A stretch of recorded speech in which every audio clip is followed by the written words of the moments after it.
Mahigpit ang patakaran ng COMELEC sa mga campaign materials ngayong barangay at SK elections. Ang mga dapat na sukat ng campaign posters ay 2 by 3 feet lamang. Bawal rin ito ipadikit kung saan-saan bukod sa common poster areas. Tungkulin ng bawat kandidato na sumunod sa mga itinakdang patakaran. Kaya payo ng COMELEC, maging responsable at maging maingat sa pagsunod ng mga regulasyon para maiwasan ang mga problema sa darating na proklamasyon. Ako si Jillian Balon, nagbabalita para sa Laydunong Production. Ngayon naman ay ating tutukan si Reby Boy Galo para sa iba pang updates ng halalan sa Alegria National High School. Yes, Jillian. Maagang nagbukas ng mga presinto dito sa Barangay Alegria. Alas 5 pa lang ng umaga ay abala na ang mga guro at iba pang mga kawani ng COMELEC upang maganda at maasikaso ang mga PWDs at senior citizens na maagang dumating.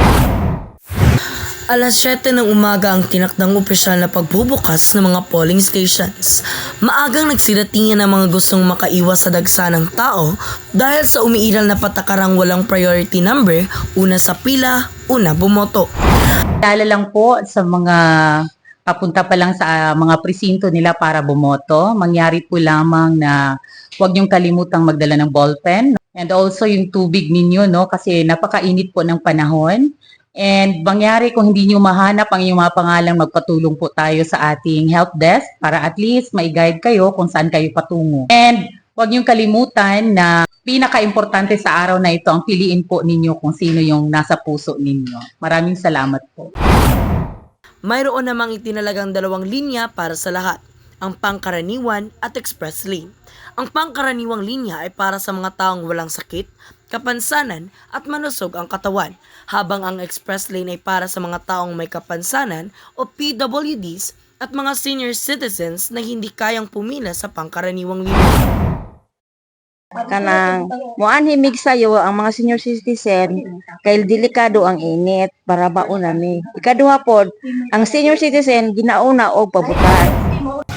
Hindi lamang ang mga kandidato ang may layunin at responsibilidad ngayong eleksyon, ngunit tayo rin, kaya't kailangang sundin ang mga patakaran at isa-isip ang lahat ng mga paalala.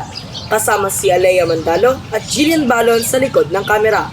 Ako si Reby Boy Galo at ito ang Laydunong Production, nagpapaalala na bumoto ng tapat para sa mga karapat-dapat. Ngayon naman, alamin natin ang sitwasyon ngayon sa mga polling precincts sa Barangay Poblasyon. Makakasama natin ang ating mga ADP reporters na sina Eliza Guadalupe, Lori Renol at Morlyn Nacua. Eliza, kamusta na ang nangyayaring halalan dyan sa poblasyon? Umagang kay Sigla, Earl at Sarah, reporting live view at polling station number 34 ng Alaben. Bandang alas 7 ng umaga, kanina ay opisyal na nabukas ang botohan matapos ang ilang araw na pag-iisip na rito't nakapili ng mga botante sa tingin nila ay nararapat sa posisyon. Tinatayang mahigit na 400 ang mga mamayan ang dalagsa ngayon sa presento para bumuto. Samantala, narito rin kanina ang mga kawani ng Provincial Jail ng Sarangani upang kumuha ng mga baluta para sa mga persons deprived of liberty. Iyan ang mga pangyayari dito sa precinct number 34. Muli, ako si Eliza Guadalupe. Samantala, patuloy natin susundan ang ulat ukol sa kaligtasan dito mismo sa ating paaralan, kasama si Lori Renol.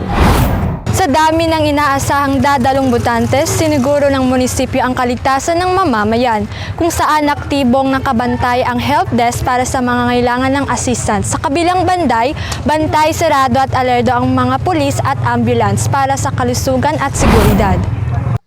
Ang mga seguridad na pinapairal ng mga kapulisan at mga taong tagapagmasid sa daloy ng halalan ngayong araw ay dumaan muna sa isang mahabang proseso bago na isagawa upang maiwasan ang anumang magiging ugat ng pagkabahala sa mga botante at pagkaudlot ng eleksyon. Nami dire karon para sa first aid service team o fire suppression. Muli, ako si Lori Renol. Ngayon ay dadako naman tayo kay Morlyn Nacua para sa iba pang mga updates. Salamat, Lori. Ngayon, 2 kababaihan ng poblasyon ang maglalaban para maging SK chairperson. Sila ay sina Roda Maibad mula sa Partidong Bunal at April Labanyego mula sa Laban Party List.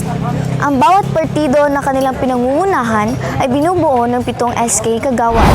Nailatag na nila ang kanya-kanyang plataforma kaya't nasa kamay na ng mga botante ang kapangyarihang pumili kung sino nga ba sa kanila ang mas karapat-dapat sa panunungkulan. Inaasahan na boboto ang mga kandidato para sa barangay at sangguniang kabataan elections anumang oras ngayong araw.